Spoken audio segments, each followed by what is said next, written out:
que lleva como título Estructura de la conciencia, el sentido moral y el sentido del deber.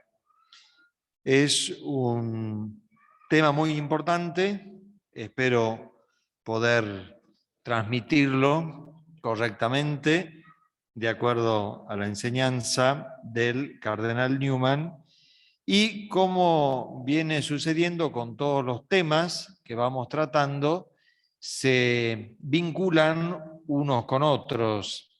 Es decir, todo lo que hemos ido diciendo hasta ahora es necesario para comprender el tema que vamos a abordar en esta séptima charla.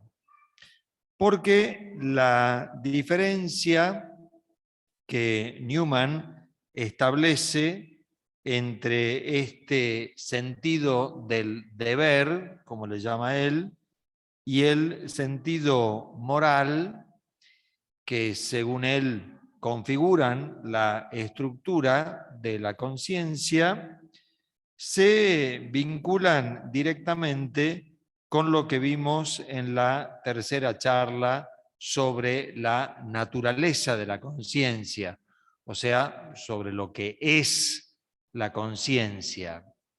Recuerden que Newman le llama como un instinto, Newman le llama como un sentido que nace con el hombre, o sea, que es natural al ser humano, que forma parte de su naturaleza moral y que es lo que le indica al hombre, en primer lugar, recordarán ustedes seguramente el tema, además vinculado con el tema anterior, que le indica al hombre quién es Dios, que le indica al hombre quién es Él y que le indica al hombre que debe evitar siempre el mal y obrar siempre el bien. Recuerden que para Newman la conciencia tiene primero una naturaleza religiosa y después una naturaleza moral. Por eso, lo primero que nos concede a nosotros la conciencia es esto que estoy diciendo, este sentido del deber que, si bien tiene que aplicarse en las opciones morales que realizamos nosotros, pero que tiene todo este trasfondo previo y anterior. Justamente lo quiero resaltar a esto para que se vea la gran diferencia que existe con el sentido moral. Nosotros ya empezamos a descubrir en esta temática, porque hasta ahora no hemos abordado que se pueden esconder dentro de las opciones de la conciencia. A partir de esta charla vamos a ir abordando cada vez más esta temática que es importantísima, como todos ustedes se pueden dar cuenta. Entonces, Newman, cuando comienza a explicar lo que él entiende por la misión de la conciencia y cuando empieza a estructurarlo, él dice que lo primero es esto, lo que es innato al hombre, lo que viene por el solo hecho de ser hombre, por el solo hecho de tener esa naturaleza humana que Dios le ha concedido, que todo esto va respondiendo a esa concepción creacionista tan fuerte que Newman tenía. Esto, digamos, es previo a cualquier experiencia que pueda tener la persona. Esto es lo que viene de la persona. Y Newman justamente le llama el sentido del deber. Es algo que nace con él, es algo que es propio de la persona, es como un instinto que lo inclina, de ahí viene justamente este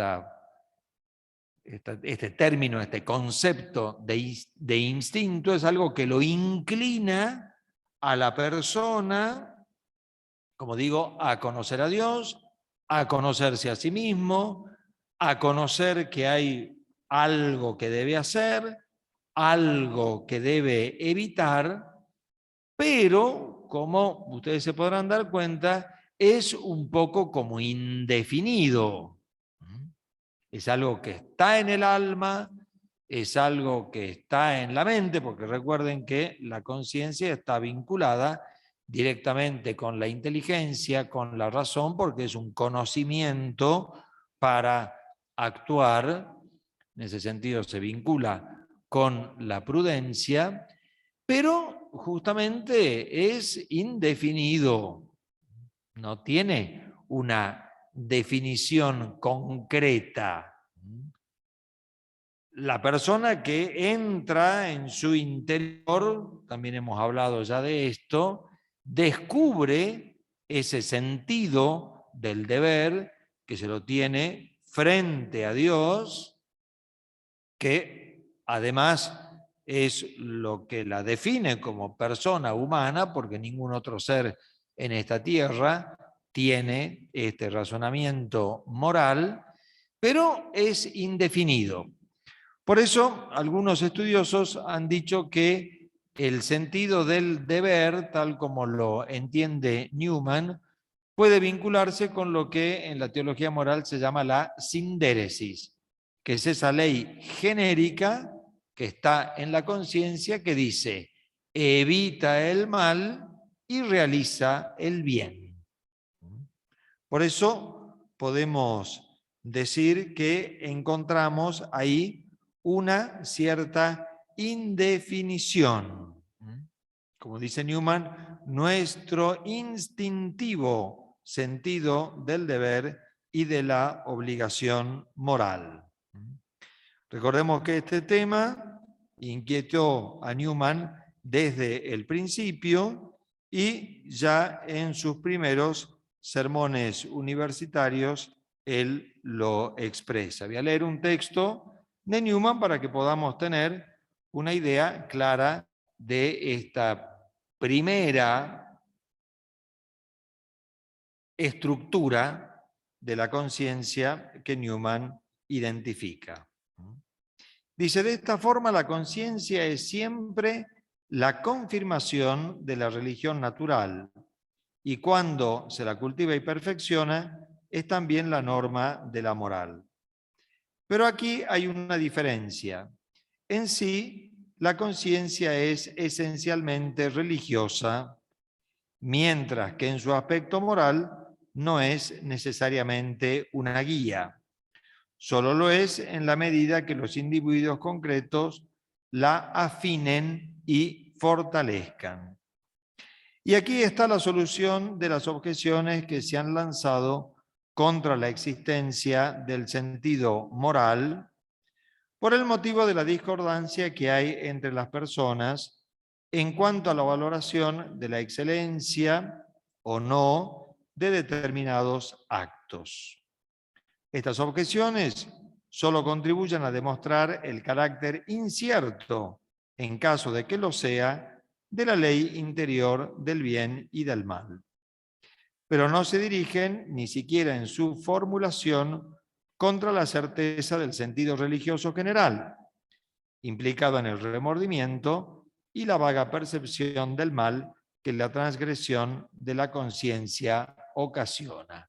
Este es un texto temprano, por decir así, de la reflexión de Newman cuando él era bastante joven, no tenía todavía 30 años, pero ahí él ya se daba cuenta que la moral tiene como esta la conciencia, perdón, tiene como esta doble dimensión. Hay algo en que la conciencia es infalible y hay algo en que la conciencia es falible. Hay algo que en la conciencia es indeterminado y hay algo que en la conciencia es determinado.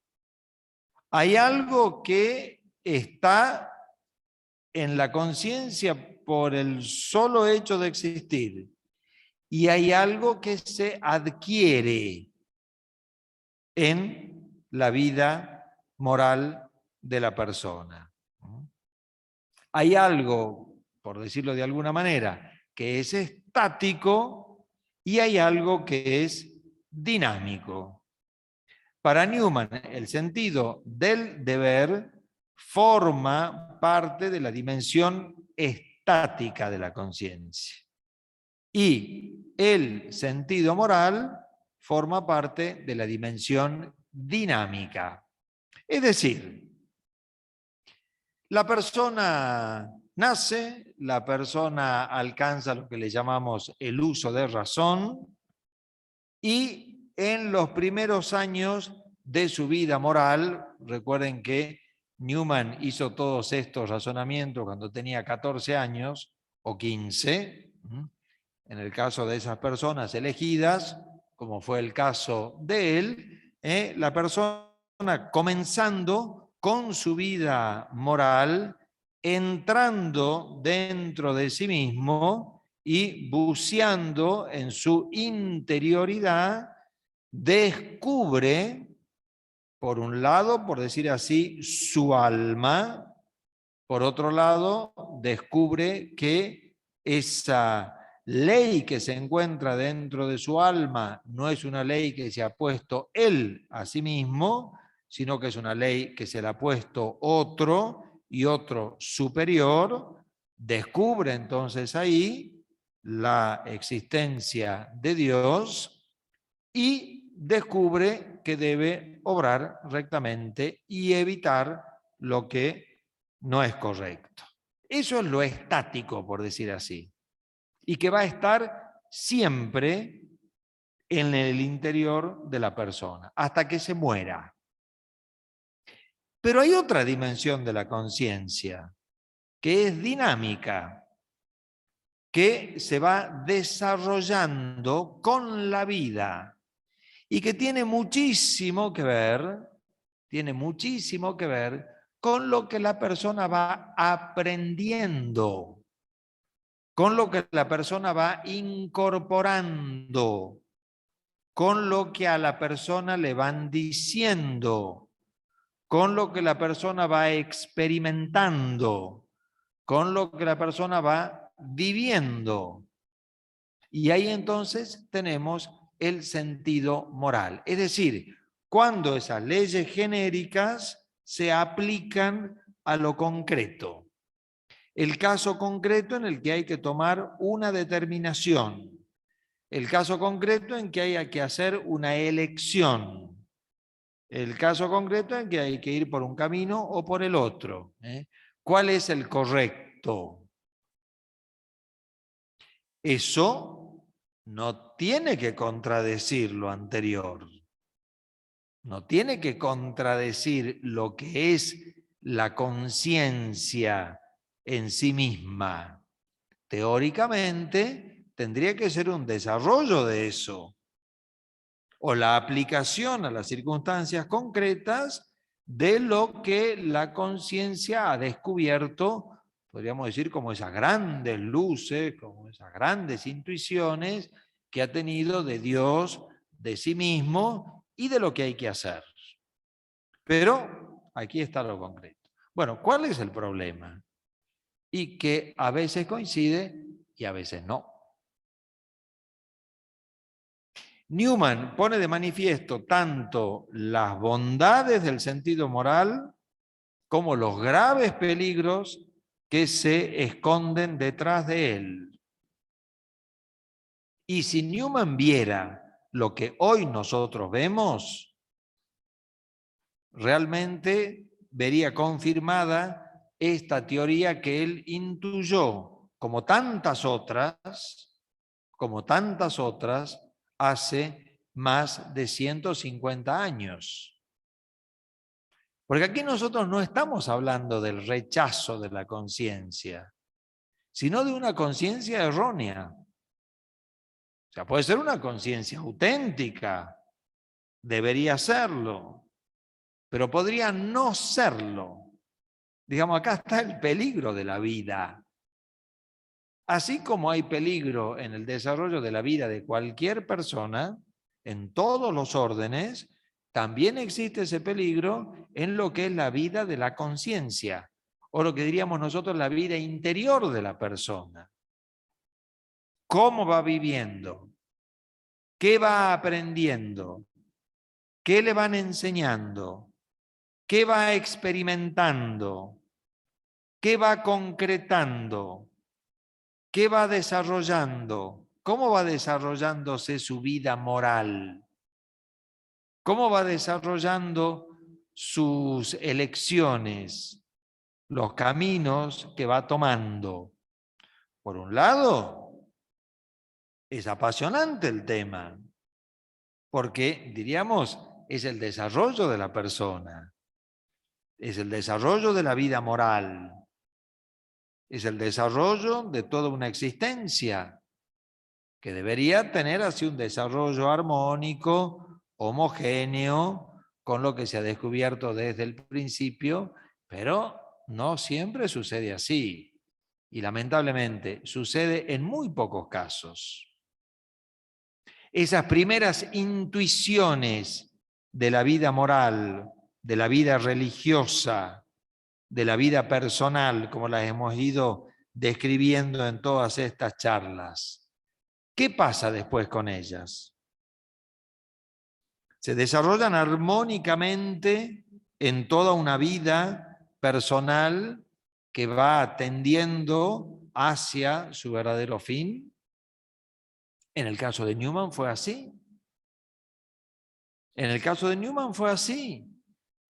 Pero convengamos que fue una vida excepcional.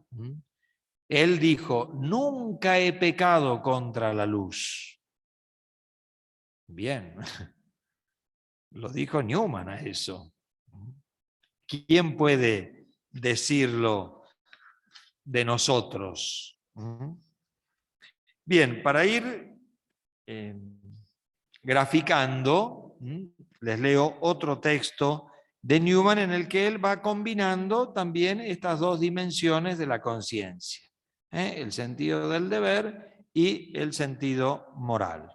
Y luego voy a hacer una aplicación a nuestros tiempos modernos que me parece muy importante, que al menos en este curso lo escuchemos y reflexionemos sobre ello.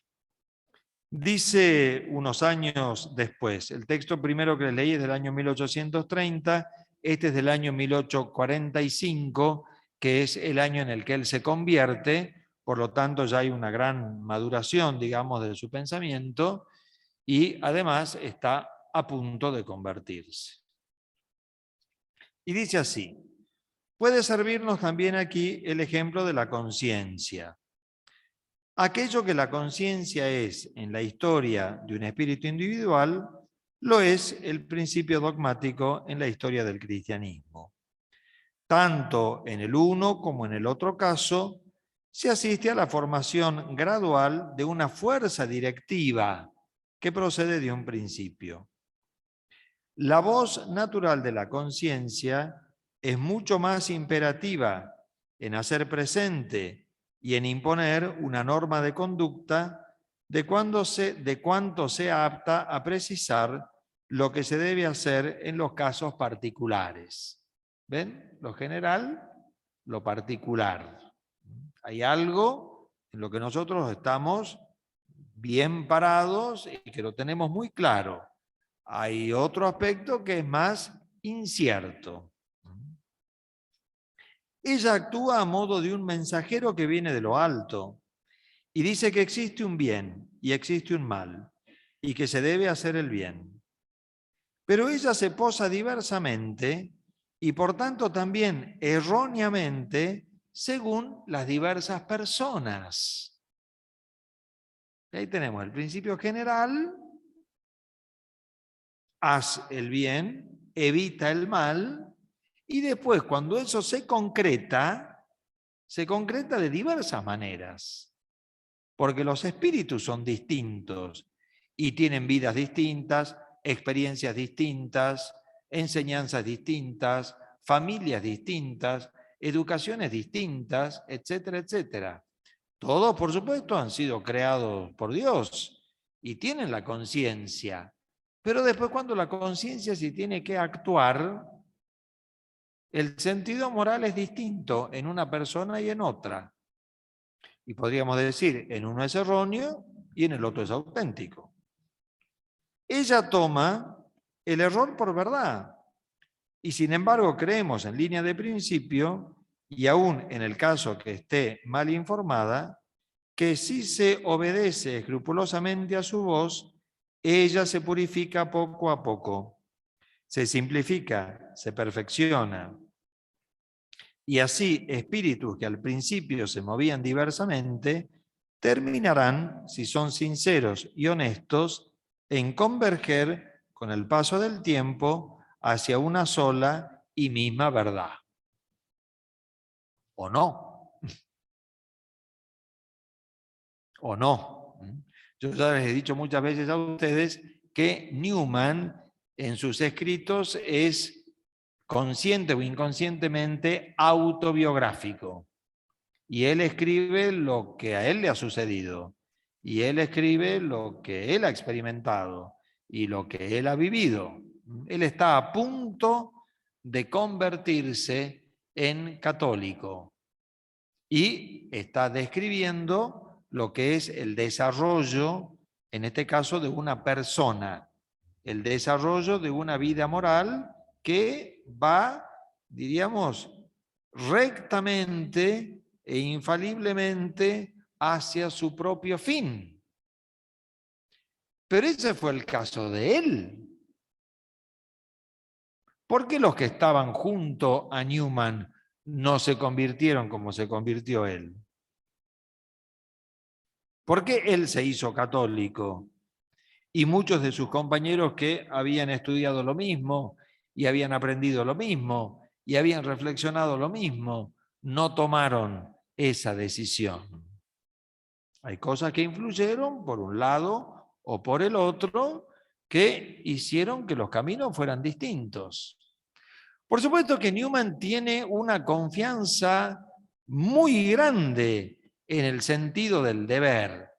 Y él dice, cuando una persona tiene una conciencia errónea, no la apaga a esa conciencia primigenia donde están las grandes intuiciones y las grandes luces del sentido del deber. Él dice que eso no se apaga, pero hay veces que queda con una llamita muy pequeña. Y mantiene confianza en que esas luces a la larga terminarán por orientar las elecciones morales de la vida. Bien, compartimos su confianza, pero al mismo tiempo expresamos también nuestras dudas y nuestros temores acerca de lo que es la vida de la conciencia de una persona. Y paso a leerles otro texto en el cual Newman ya no tiene del todo esa confianza o va expresando también sus dudas y perplejidades sobre lo que puede pasar y que puede servirnos a nosotros también como para abrirnos un poco los ojos.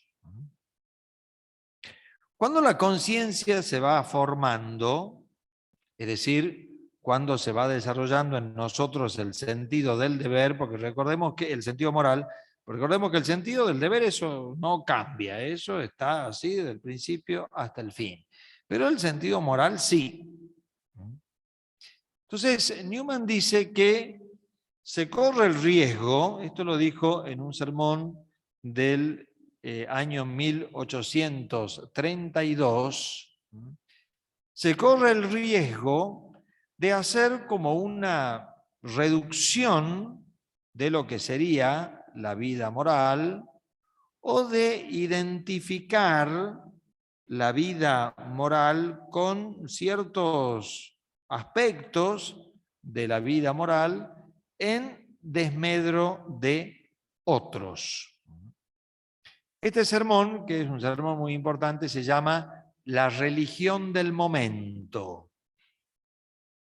Es un sermón en el que Newman pone de manifiesto cómo la conciencia, en este caso religiosa, ¿no? Acá hablamos estrictamente del tema religioso, porque la conciencia se aplica a diversísimos temas, pero aquí lo aplica él a lo religioso, cómo ese espíritu religioso se puede malformar con el desarrollo de una vida. Como si yo les dijera a ustedes, un adolescente, como fue el caso de él, va teniendo un desarrollo armónico de su vida de conciencia, no contradice aquellas primeras intuiciones que tuvo, va caminando, por decir así, correctamente, y por una cosa o por otra entra en una institución. Comienza a recibir una formación. Comienza a recibir una instrucción. Comienza a ser formado, como se dice. Y quizás su vida comienza a desviarse. Y puede él comenzar a tener, por lo que le han dicho, por lo que vive, por lo que aprende, una concepción de la religión que en el caso de la religión cristiana, como es lo que él dice, no es correcta y que va como separándose cada vez más de aquellas primeras intuiciones. Para decirlo de otra manera, ¿qué hubiera sido de Newman si él hubiera seguido al pie de la letra lo que a él le enseñaban como anglicano, como inglés, como miembro del cuerpo docente de uno de los colegios más importantes de la Universidad de Oxford? ¿Qué hubiera sido de él si hubiera seguido al pie de la letra todas las instrucciones que él iba recibiendo de acuerdo a los grandes teólogos del anglicanismo? ¿Qué hubiera sido si él no se hubiera apartado ni un instante de esa formación? Obviamente que no sería católico. No sería católico. Él en un momento encontró este choque entre las dos, entre el sentido del deber y el sentido moral, como a él le era transmitido. Y él los hizo coincidir, convirtiéndose. Él los hizo coincidir. Por supuesto que él era un gran estudioso e hizo como una especie de contraformación a lo que él iba recibiendo. Hizo como una especie de contraestudio y en ese sentido adquirió esas luces que son las que lo llevaron a la conversión. Pero ¿y si no lo hubiera hecho? Y además recordemos que esas cosas a él se le transmitían en nombre de Dios, en la religión que él había nacido, con los principios que él había recibido. Pero hay algo en él, bueno, ese fue el Espíritu, obviamente el Espíritu Santo, la gracia de Dios que actuaba en él, que le hizo ver que se estaba desarrollando mal, que no se estaba desarrollando correctamente. Bueno, este sermón, entre otros, es un sermón en el que él ya se empieza a dar cuenta de esto y prende una luz de alarma. Todo lo que yo voy a leer ahora, él lo decía del anglicanismo. Cualquier coincidencia con la realidad es pura coincidencia. Claro, porque esas cosas que él vio que existían en el anglicanismo, después lamentablemente impactaron todas en nosotros. Dice así: ¿cuál es ahora la religión del mundo? Ella ha tomado solamente el lado luminoso del Evangelio, sus anuncios de bienestar, sus preceptos de amor. Todas las visiones y perspectivas más oscuras o más profundas de la condición del hombre han sido comparativamente olvidadas. Esta es la religión natural a una época civilizada, y Satanás la ha revestido y perfeccionado como un ídolo de la verdad. Tanto como la razón sea cultivada, formado el gusto y refinados los afectos y sentimientos, así se difundirá, por supuesto, sobre la faz de la sociedad una decencia y una gracia general, claro que independientemente de la influencia de la revelación. Ya no se reconoce más a la conciencia como un árbitro independiente de las acciones. No se explica su autoridad. En parte es suplantada en las mentes de los hombres por el así llamado sentido moral, que es considerado nuevamente como amor a la belleza, y en parte por la regla de la conveniencia que la sustituye inmediatamente en los detalles de la conducta. Ven como una suplanta a otra. El evangelio del amor, el evangelio de la misericordia, el evangelio en el que todos se salvan, el evangelio en el que no hay castigo divino, el evangelio en el que solamente hay cielo, el evangelio en el que solamente hay bondad, el evangelio en el que solo hay pecado. No sé si les suena esta religión a alguno de ustedes. El Newman se dio cuenta que se predicaba esa religión y que se hacía consistir el cristianismo en una especie de parodia de la religión verdadera. Esa religión verdadera, la que me había llevado esa conciencia primigenia, acá es suplantada por una religión falsa. Creo que nos vamos entendiendo, ¿no es cierto? Es decir, la persona, ¿no?, ha ido creciendo y si no tiene las luces suficientes como para poder reaccionar como reaccionó él, se autoconvence de que la religión es aquello. Una simple bondad, honestidad, decencia. Ahora bien, la conciencia es un principio severo y entristecedor que nos habla de la culpa y de la perspectiva de castigo.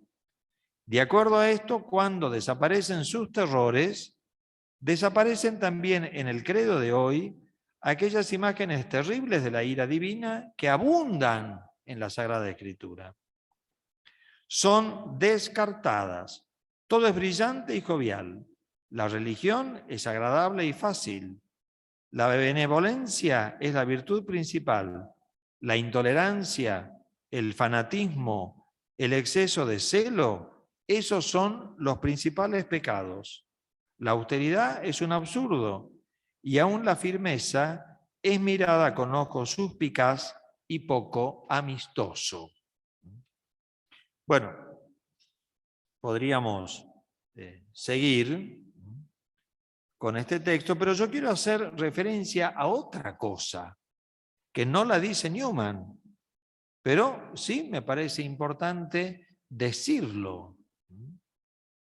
¿A cuántas personas las han engañado con lo que es la vida religiosa, con lo que es la vida católica, con lo que es un compromiso religioso, con lo que es la obediencia a Dios, con lo que es una consagración a Dios, ya sea en lo que puede ser la vida estrictamente consagrada o sacerdotal, o en lo que es la vida matrimonial, que es otra forma de consagrarse.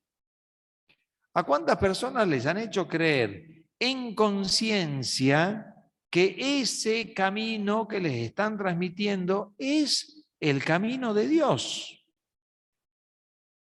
cuando no lo es? Cuando no lo es. Como dice Newman en este texto, les anuncian la mitad del Evangelio, la otra mitad no.